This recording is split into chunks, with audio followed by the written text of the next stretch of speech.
खबर उत्तराखंड में आप सबका स्वागत है। मैं हूं स्वाति मेहता। बढ़ते हैं खबरों से पहले नजर डालते हैं आज की हेडलाइंस पर। 9:45 पर पुस्तक विमोचन कार्यक्रम। पुस्तक विमोचन कार्यक्रम में शामिल होंगे मुख्यमंत्री पुष्कर सिंह धामी।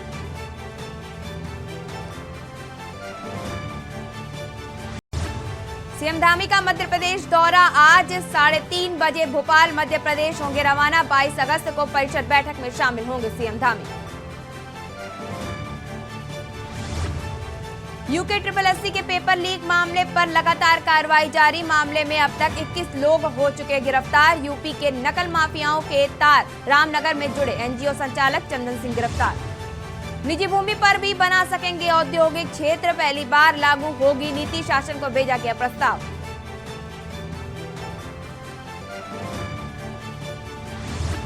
उत्तराखंड में अगले 24 घंटों के लिए 3 जिलों में येलो अलर्ट जारी। गंगोत्री राजमार्ग हुआ बंद।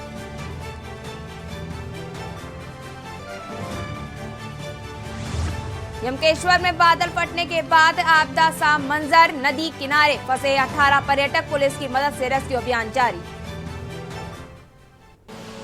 आप देख रहे हैं के न्यूज, खबरों का सारथी। बढ़ते हैं खबरों की ओर, जहां खबर देहरादून से है। सीएम धामी का आज कार्यक्रम है। सुबह 9:45 पर पुस्तक विमोचन कार्यक्रम में शामिल होंगे। 3:30 बजे भोपाल मध्य प्रदेश रवाना होंगे सीएम। भोपाल में ही रात्रि विश्राम करेंगे सीएम धामी। 22 अगस्त को मध्य प्रदेश क्षेत्रीय परिषद की बैठक में शामिल होंगे।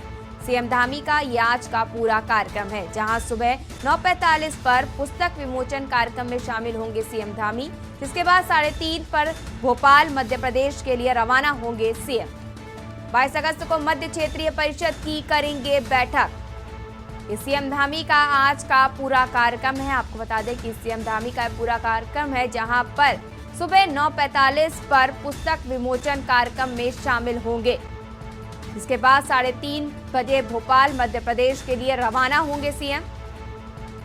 हम आप तक ये देहरादून से बड़ी खबर पहुंचा रहे हैं, जहां पर सीएम धामी का आज का ये पूरा कार्यक्रम है। सीएम धामी दौरे पर है, जहां पर उनका आज का पूरा कार्यक्रम है। 9:45 पर पुस्तक विमोचन कार्यक्रम में शामिल होंगे, जिसके बाद 3:30 बजे भोपाल मध्य प्रदेश के लिए रवाना होंगे सीएम धामी। इसके बाद ही भोपाल में ही रात्रि विश्राम करेंगे सीएम धामी। और रात्रि विश्राम के बाद आपको बता दें कि 22 अगस्त को मध्य क्षेत्रीय परिषद की बैठक करेंगे। आपको बता दें कि सीएम धामी, ये देहरादून से बड़ी खबर हम पहुंचा रहे हैं, जहां पर सीएम धामी का ये आज का पूरा कार्यक्रम है, जहां पर 9:45 पर पुस्तक विमोचन कार्यक्रम में शामिल होंगे, जिसके बाद 3:30 बजे भोपाल मध्य प्रदेश के लिए रवाना होंगे सीएम। और रवाना होने के साथ आपको बता दें कि 22 अगस्त को भी शामिल होंगे। आपको बता दें कार्यक्रम करेंगे। सुबह 9:45 पर पुस्तक विमोचन कार्यक्रम में होंगे शामिल सीएम धामी। ये सीएम धामी का देहरादून दौरा। आपको बता दें कि देहरादून दौरे पर सीएम धामी, जहां का उनका ये पूरा कार्यक्रम है। आपको बता दें कि भोपाल में ही रात्रि विश्राम करेंगे सीएम धामी। 22 अगस्त को मध्य क्षेत्रीय परिषद की बैठक करेंगे सीएम धामी। आपको बता दें कि ये हम अब तक देहरादून से बड़ी खबर पहुंचा रहे हैं, जहां पर सीएम धामी देहरादून दौरे पर है, जहां पर उनका ये पूरा कार्यक्रम है। आपको बता दें कि सुबह 9:45 पर पुस्तक विमोचन कार्यक्रम में शामिल होंगे सीएम धामी, जिसके बाद 3:30 बजे भोपाल मध्य प्रदेश के लिए रवाना होंगे सीएम। इसके बाद साथ ही बता दें आपको कि परिषदीय बैठक में भी 22 अगस्त को होंगे शामिल। सुबह 9:45 पर पुस्तक विमोचन कार्यक्रम में शामिल होंगे सीएम धामी। आपको बता दें कि सीएम धामी देहरादून दौरे पर, जहां पर ये उनका पूरा कार्यक्रम है, जहां पर कई जगहों पर पहुंचेंगे सीएम धामी, कई योजनाओं में लेंगे हिस्सा। 22 अगस्त को मध्य क्षेत्रीय परिषद की बैठक में भी शामिल होंगे सीएम धामी।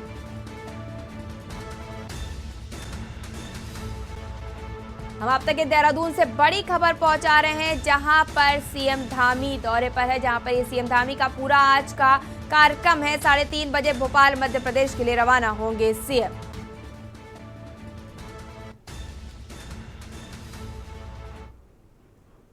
खबर देहरादून से है, जहां पर मुख्यमंत्री धामी ने मैक्स अस्पताल में भर्ती घायल आपदा प्रभावित लोगों का हालचाल जाना। वहीं मुख्यमंत्री ने घायलों व्यक्तियों के शीघ्र स्वास्थ्य लाभ की कामना की और कहा कि उनके समुचित उपचार की व्यवस्था सुनिश्चित की गई है। कैबिनेट मंत्री श्री गणेश जोशी भी उनके साथ रहे।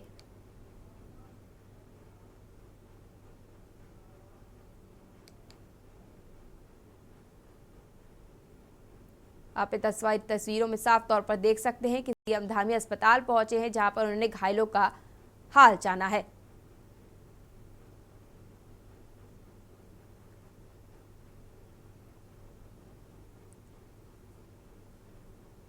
हम आप तक तस्वीरें पहुंचा रहे हैं जिनमें आप साफ तौर पर देख सकते हैं कि सीएम धामी घायलों का हाल चाल जानने के लिए अस्पताल पहुंचे हैं।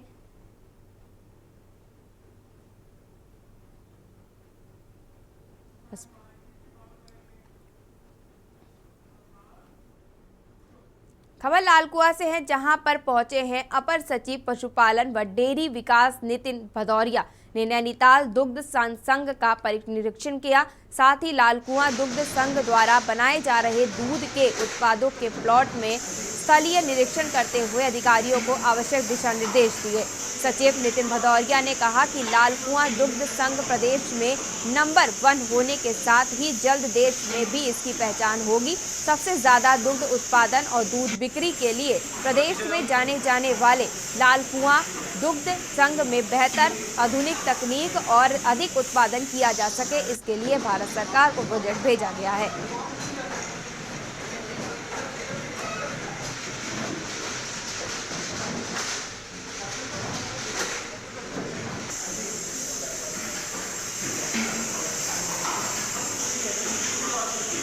तो मैं ये कहना चाहूँगा कि यहाँ पे लालकुआ की जो हमारी पूरे नैनीताल की हमारी जो दुग्ध समिति है वो बहुत ही देश की प्रथम समिति में से एक कहीं ना कहीं आती है। और हम लोग अगर कहें तो उत्तराखंड में ये इसने प्रथम स्थान हमेशा बरकरार रखा है। तो कहीं हम लोग जब भी इस एक आदर्श प्लांट की बात करते हैं तो हमें आदर्श प्लांट में यहाँ पे दिखते हैं, लेकिन आज हम लोग ये देख रहे हैं काफ़ी हम प्लांट और मशीनरी को मॉडर्नाइजेशन की आवश्यकता है। तो ये पूरा हम लोग की कोशिश ये की जा रही है कि NDB2 प्रोजेक्ट में इस पूरे प्लांट को मॉडर्नाइजेशन में लेकर जाएं और कई नए प्रोडक्ट्स को हम लोग यहाँ पे हम लोग कर पाएंगे। जैसे हम लोग अपने पनीर को शेल्फ लाइफ बढ़ा पाएंगे, हमारा घी उत्पादन हो रहा है उसको भी हम बढ़ा पाएंगे। तो ऐसी कई चीज़ों पे हम लोग प्रोडक्ट्स पे काम करना चाहते हैं।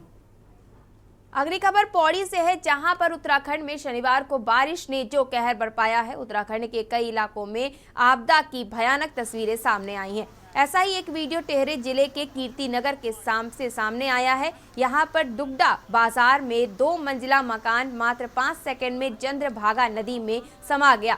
हादसे की आशंका को देखते हुए घर से सभी लोग पहले ही बिल्डिंग से बाहर निकल गए थे। मकान दुगडा के रहने वाले मोहन सिंह रावत का था। फिलहाल इनका पूरा परिवार अब बेघर हो चुका है।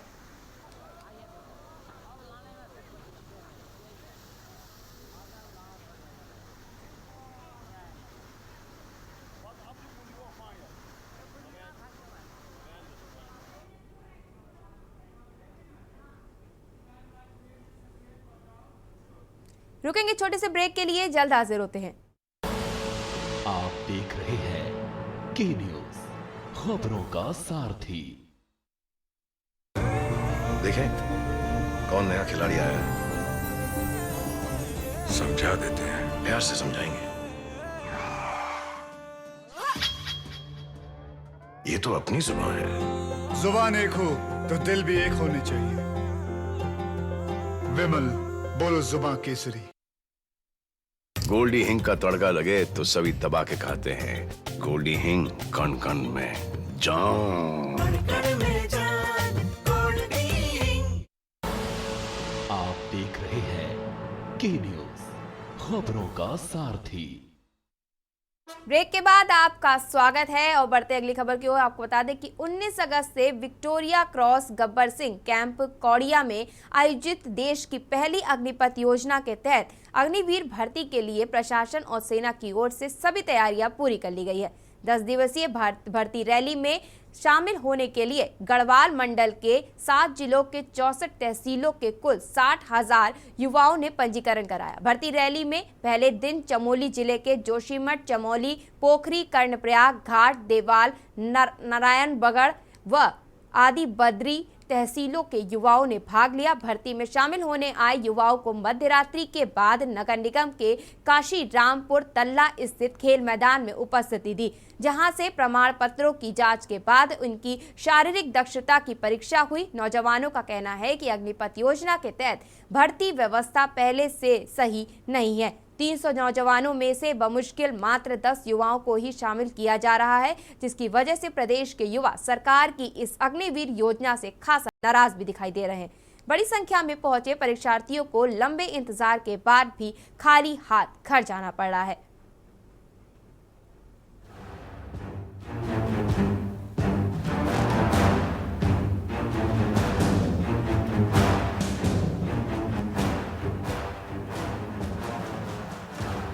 कोटद्वार में लगे इस अग्निवीर परीक्षा मेले में बड़े जोश से सम्मिलित होने के लिए यहाँ युवा प्रदेश के अन्य जिलों से पहुंचे लोग जब आए थे तो इनकी बहुत आशाएं थी कि इस बार तो इस योजना के तहत हम लोग भर्ती परीक्षा में सफल होंगे, लेकिन कहीं ना कहीं इन युवाओं का मनोबल अग्निवीर परीक्षा के शुरुआती दौर में ही गिरता नजर आ रहा है। इनकी सरकार से भी नाराजगी साफ जाहिर है कि इतनी बड़ी संख्या में पहुंचे इन युवाओं को कोई सुविधाएं और भर्ती में दौड़ के चलते कम समय दिया जाना, जिसकी वजह से इन्हें बाहर का रास्ता देखना पड़ रहा है। अग्निवीर योजना में पहले की भर्ती और इस समय की भर्ती में काफी फर्क आ चुका है, जिसकी वजह से युवा काफी हताश हैं।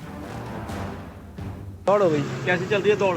दौड़ का तो ये सीन है कि अब तुम्हारी टाइमिंग कितनी ले रहे? 5 minute 5 second, 5 minute 10 second. 5 minute 10 second. हाँ। और 5 मिनट 40 सेकंड वैसे होता है। वैसे होता है। तो कितने लोग दौड़ा रहे हैं एक साथ?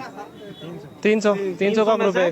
10 12 15 10 12 15 बस। भर्ती कैसी चल रही है? ठीक चल रही है क्या? अब इस हिसाब से आप ही लगा लो कैसी चल रही होगी। बेकार है मतलब भर्ती। हाँ। क्या टाइमिंग क्या था दौड़ का? टाइमिंग वही 5:04 पे क्लोज कर दिया था पूरा ग्रुप। 5:04 हाँ। 5 मिनट 4 सेकंड में, जबकि 5:40 होता है। हाँ 5:40 होता है एक सर। साथ कितने लोग दौड़ा रहे हैं? इससे पहले जाते थे 60-70 अंदर जाते थे, अभी तो 10 भी नहीं जा पा रहे ढंग से। 8-7 इतना है बस। कितने लोग दौड़ रहे हैं? 300 में से खाली 8। 300 में से 8 9 10। हाँ जी। तो भर्ती कुल मिला के कैसे लग रही है आपको? बहुत बेकार व्यवस्था है सर इधर। बहुत। वहीं भर्ती का शुभारंभ होने के साथ युवाओं को शुभकामनाएं देते हुए सूबे के मुख्यमंत्री पुष्कर सिंह धामी ने अग्निवीर योजना की जमकर तारीफ की। धामी का मानना है कि इससे बड़ी संख्या में युवाओं को देश की सेवा करने का अवसर मिलेगा। प्रधानमंत्री के लाए इस योजना का लाभ सभी देश के युवाओं को बेहतर मिले, इसकी शुरुआत देवनागरी से हो चुकी है, जहाँ पर बड़ी संख्या में युवा अपने भविष्य का फैसला करने जा रहे हैं।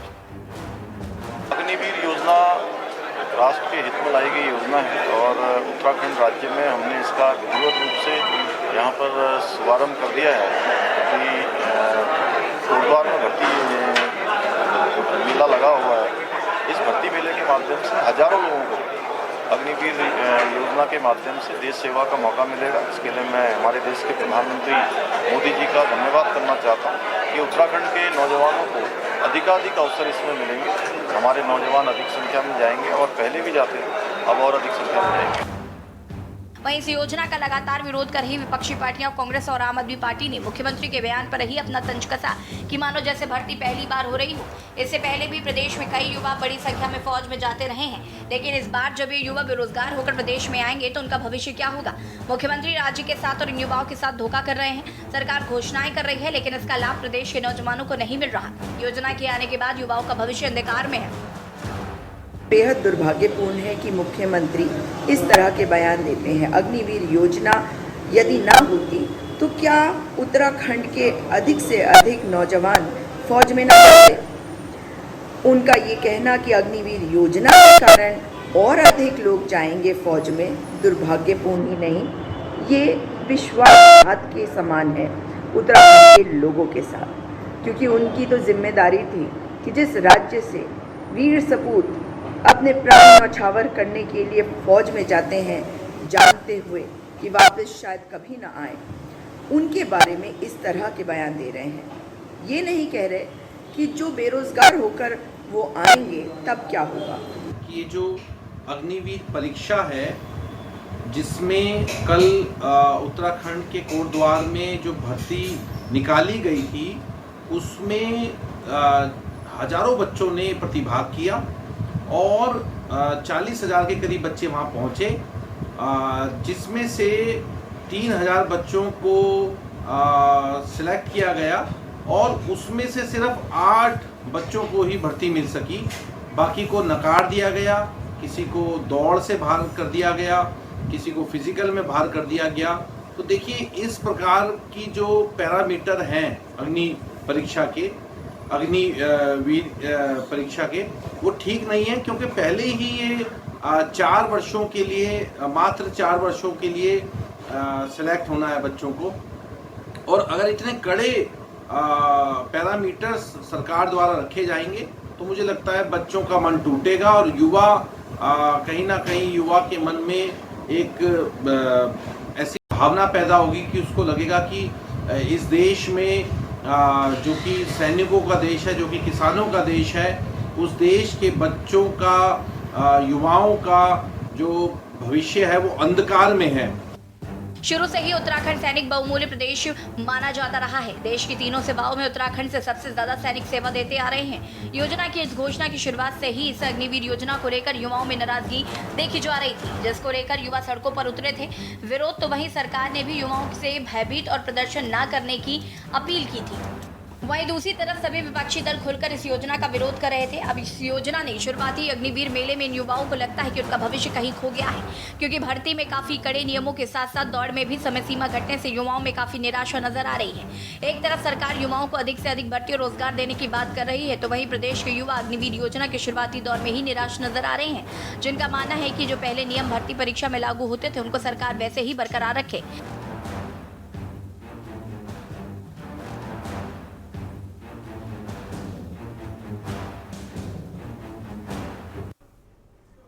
रुकेंगे छोटे से ब्रेक के लिए, जल्द हाजिर होते हैं। आप देख रहे हैं के न्यूज, खबरों का सारथी। देखें कौन नया खिलाड़ी आया है, समझा देते हैं, प्यार से समझाएंगे। ये तो अपनी जुबान है। जुबान एक हो तो दिल भी एक होने चाहिए। विमल बोलो जुबान केसरी। आप देख रहे हैं के न्यूज, खबरों का सारथी। ब्रेक के बाद आप सबका स्वागत है और खबर देहरादून से है, जहां पर उत्तराखंड में शुक्रवार से लगातार हो रही मूसलाधार बारिश ने भारी तबाही मचा दी है।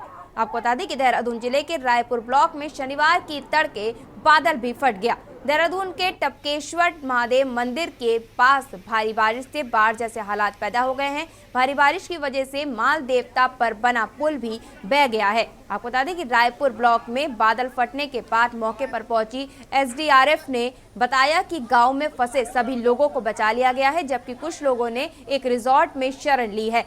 भारी बारिश के चलते रायपुर सोडा सिरौली का पुल एक तरफ से पूरी तरीके से बह गया है, जिसके चलते मार्ग बाधित हो गया है और किसी का भी पुल से गुजरना पूरी तरीके से बंद है।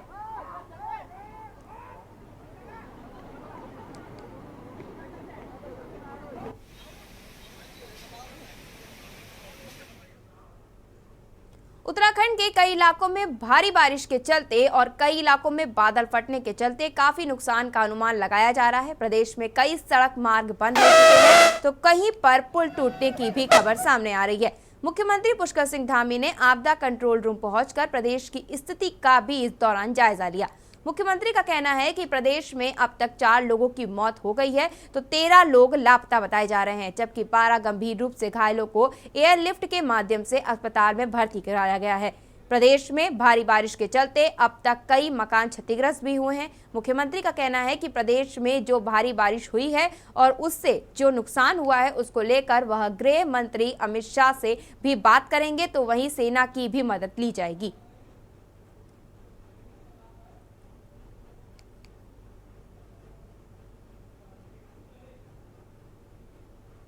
साथ ही नदियाँ हैं, नाले हैं, वो पूरे उफान पर हैं। काफ़ी अतिवृष्टि हुई है। अतिवृष्टि के कारण से काफ़ी नुकसान भी हुआ है, जहाँ पर काफ़ी घरों में मलबा घुस गया है, पानी घुस गया है, कुछ घर मतलब टूट भी गए हैं और साथ में कई सारे पुलों को और संपर्क मार्गों को बहुत नुकसान हुआ है। इसमें कटाव भी हो गया है और संपर्क मार्ग भी टूट गए हैं। तो हम कोशिश कर रहे हैं कि जल्दी से जल्दी जो है हमारा पूरा प्रशासन लगकर जो संपर्क मार्ग हैं, जो पुल हैं, उनके वैकल्पिक मार्ग बनाए जाएं और आवागमन जो है सामान्य किया जाए और जो बचाव और राहत के कार्य हैं वो तेज़ी से किए जाएं। उसके लिए हम सभी से संपर्क कर रहे हैं, हेलीकॉप्टर इत्यादि की व्यवस्था भी यहाँ पर कर रहे हैं। साथ में सेना के लोगों से भी हम मदद मांग रहे हैं कि रेस्क्यू के लिए जहाँ भी सेना की ज़रूरत है वो हम सेना भी हमारी मदद करे। तो सेना के लोगों ने भी कहा है कि अभी दिन तक जो है वो इस पर काम करेंगे, व्यवस्था करेंगे। पहाड़ पर हो रही भारी बरसात के चलते हरिद्वार में गंगा का जलस्तर भी लगातार बढ़ रहा है। चेतावनी निशान 293 माना जाता है और 294 को डेंजर जोन माना जाता है। वहीं भीमगोड़ा बैराज पर इस वक्त 2,33,982 क्यूसेक पानी गंगा में आ रहा है, जबकि भीमगोड़ा बैराज से 2,22,295 क्यूसेक पानी डिस्चार्ज किया जा रहा है। साथ ही भीमगोड़ा बैराज से निकलने वाली गंगा नदी के किनारे बसे गांव को भी अलर्ट मोड पर रखा गया है। वहीं हरिद्वार जिला प्रशासन और उत्तर प्रदेश सिंचाई विभाग द्वारा इस पर नजर बनाए हुए हैं। देखिए, कल शाम से हुई भारी वर्षा के कारण गंगा का जलस्तर बढ़ा था, लेकिन वो अस्थायी रूप से बढ़ा था क्योंकि पशुलोक बैराज से फ्लशिंग भी की गई थी। अभी गंगा का जलस्तर 293-755 तक आ गया है, जो कि खतरे के निशान से 45 सेंटीमीटर नीचे चल रहा है। तो इससे नीचे किसी तरह की इसकी खतरे की कोई संभावना नहीं है। यहाँ पे जो स्थानीय व्यवस्था करता है वो स्थानीय प्रशासन करता है हरिद्वार का। हमारे द्वारा सूचना दी जाती है और रेगुलर दी जाती है नियमित रूप से। बढ़ते अगली खबर की ओर। खबर लक्सर से है, जहां पर प्रदेश में बारिश ने कहर बरपाना शुरू कर दिया है। लक्सर में गंगा का जलस्तर खतरे के निशान से ऊपर पहुंच गया है। इसके बाद तहसील प्रशासन रात को ही बाढ़ की दृष्टि से संवेदनशील गांव में रेड अलर्ट घोषित कर राहत और बचाव कार्यों की तैयारी में जुट गया है।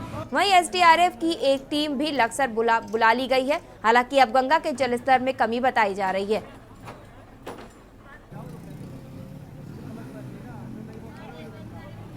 मुझे पनागढ़ से आए हैं सर, बिजनौर कल पेपर है सर, हमारा 10 बजे से पेपर स्टार्ट है कल। सर ये पानी पता नहीं कब तक होगा सर, पता नहीं क्या होगा सर। काफ़ी टाइम से खड़े हो? हाँ सर, आधा घंटे से खड़े। अब जाने की कोई व्यवस्था नहीं है, क्या करा जाए, वो तो मजबूरी है ना। मौसम चल रहा है, उस पर हमें कल से सूचना मिल गई थी कि बरसात का मौसम चल रहा है और ये सभी क्षेत्र अलर्ट किए गए हैं। इसके तहत हम लोग यहाँ पे अपनी रैकी बढ़ा रहे थे और इसी दौरान अचानक पानी बढ़ा यहाँ पे, तो हमारे यहाँ तैनाती की गई। लोग जिनका आवागमन हो रहा है उनको थोड़ा पार करने में दिक्कत ना हो, तो कम पानी था तो उस टाइम हमने उनको पार करा दिया और अब ये है कि गाड़ी बंदी करवा दी। खबर विकास नगर से है, जहां पर पछवादून क्षेत्र में भी बरसात का कहर देखने को मिल रहा है। देर रात पहाड़ी क्षेत्रों और आसपास हुई मूसलाधार बरसात के चलते बरसाती नदियों और खालों में नालों में तेज बहाव के साथ अचानक पानी आने से जनजीवन अस्त व्यस्त हो गया, जिसके चलते कई इन बरसाती नदी और नालों के करीब की बस्तियों और खेतों में बरसाती पानी घुस जाने से ग्रामीणों को काफ़ी दिक्कतों का सामना करना पड़ा। तो ऐसा ही हाल मेहूवाला और आसपास के क्षेत्र में भी देखने को मिले, जहां इन गांव के बीच से होकर गुजरने वाले बरसाती नाले में पानी ओवरफ्लो होकर ग्रामीणों के घरों और सड़क पर भर गया। समस्या ये है कि आज रात्रि को जो सुबह से मतलब 3-4 बजे से बहुत ज़्यादा बारिश हुई ऊपर डांडा जंगल वाला एरिया है और शायद से क्लाउड बर्स्ट भी हुआ, जिसके कारण से जो उदियाबाग नाला है उसमें बहुत ज़्यादा पानी आ गया था। पूर्व में जो हमारी दीवार बनी है उससे भी क्रॉस करके नाला ऊपर चले गया था। कुछ ग्रामीणों को कहना है कि जो पूर्व की दीवार है इसको ऊपर उठाया जाए 1 या 1.5 मीटर के आसपास। तो हमने जो जहाँ पे सेंसिटिव एरिया उसको हमने मेजरमेंट करवा लिया है और इसका जो भी प्राकलन है मुख्य अधिकारियों को प्रेषित कर देंगे और जाएंगे कि जल्दी से जल्दी इस पर कार्य स्टार्ट प्रारंभ करें। लगातार ये हर साल ऐसी समस्या रहती है। लगभग जब क्लाउड बर्स्ट होगा या पानी बहुत ज़्यादा होगा तो उसके बाद ये जो पानी है, जैसे हमने पिछली बार भी जैसे 1 महीने पहले भी जहाँ सेंसिटिव पार्ट था उसमें हमने जेसीबी चलवा दी थी, लेकिन जेसीबी चलने के बाद नाला तो खुल गया था, लेकिन फिर अब जब पानी बहुत ज़्यादा आ गया तो उसके साथ फिर रेत और गाद वगैरह लेके पूरा 1-2 जगह पर डिपोजिशन हो गया, तो उसमें हम जेसीबी तो तुरंत ही चलवा देंगे। लगातार देर रात से हो रही बारिश ने पहाड़ से लेकर मैदानी क्षेत्रों तक अपना तांडव मचाया हुआ है, जहां लगातार हो रही बारिश के चलते बाजपुर की लेवड़ा नदी एक बार फिर उफान पर आ गई है। तो यही कारण है कि लेवड़ा नदी के पानी से नैनीताल रोड और वार्ड नंबर 13 में जलभराव की स्थिति बनी हुई है, जिससे आम जनजीवन अस्त व्यस्त हो गया है। आपको बता दें कि उधम सिंह नगर में देर शाम से लगातार हो रही है बारिश। वहीं पहाड़ी क्षेत्रों में भी लगातार हो रही बारिश से क्षेत्र के नदी नाले उफान पर पहुंच गए हैं। यही कारण है कि बाजीपुर की लेवड़ा नदी का जलस्तर बढ़ने से नदी के पानी ने नैनीताल रोड पर बाढ़ का रूप ले लिया है। कल जो है हमारे पहाड़ में जो है अत्यधिक बरसात हुई है, जिस कारण जो है आज जो है लेवड़ा नदी में जो है पानी अधिक आ गया है और हमने इसकी लेवड़ा नदी की सफाई भी कराई है। तो जिससे पानी की निकासी तो हो रही है, लेकिन जितनी होनी चाहिए थी उतनी नहीं हो पा रही है, क्योंकि पानी जो है निकासी का एक लेवड़ा नदी ही है जिसके द्वारा जो है पानी की निकासी हो सकती है। पूरे पहाड़ का पानी जो है इसी नदी के द्वारा जो है निकला जाता है। जब अधिक मात्रा में बरसात होती है तो निश्चित तौर पे जितना पानी निकलना चाहिए था नदी में उतना नहीं निकल पा रहा है और इसके लिए अभी